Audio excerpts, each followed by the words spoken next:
Fish.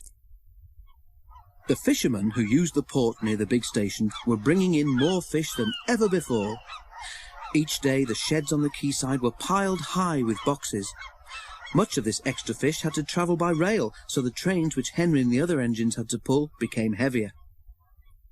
One night a special load of fish was ordered, and the Fat Controller decided that extra vans must be added to the train that the men called the Flying Kipper. The only spare vans that they could find were old ones that had been standing unused on a siding for some time. Workmen cleaned them quickly, and they were added to the tail of the train. Henry grumbled dreadfully about it, but there was nothing to be done. "You'll just have to put up with it, Henry," said his driver. "At least the extra load will mean we can have a banker up Gordon's Hill." Duck often waited at Edward Station so that he could help heavy trains by pushing behind. Tonight Henry made good progress in spite of his extra load. When they reached Edward Station, his driver stopped the train beyond the platform. Then, using Henry's whistle, he gave the special signal which meant that he wanted help up the hill. "Peep, peep, peep, peep," whistled Henry. "I need a banker, please." "Peep, peep," replied Duck. "I shan't be long." Duck buffered gently up to Henry's train.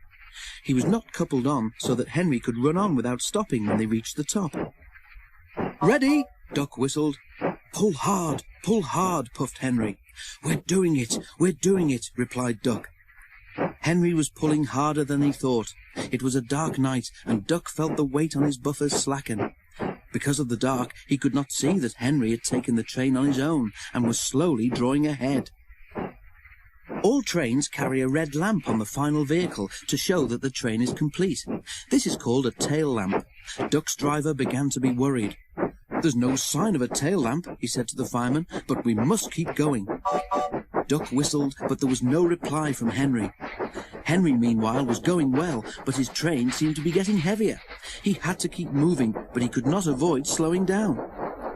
Suddenly, from behind him, there came a splintering crash. Duck's front bent and pieces of broken wood began to fall on him, one of them denting his funnel. He stopped quickly, and Henry, feeling the jolt, stopped too, just beyond the top of the hill. Over Gordon's Hill, a smell of fish hung on the air. By the light of torches, the drivers and firemen tried to work out what had happened, while the guard ran back down the hill to warn the signalman. When daylight came, it was all too obvious. The lamp iron on the old van which should have held the tail lamp had broken, and the lamp had fallen off at the bottom of the hill. "Not your fault, Duck," said the Fat Controller. "That lamp iron should have been checked. Don't worry, we'll soon have your funnel and front straightened out." "Thank you, sir," said Duck sadly. "Thomas told me once to be careful about fish. He was right, sir, wasn't he?"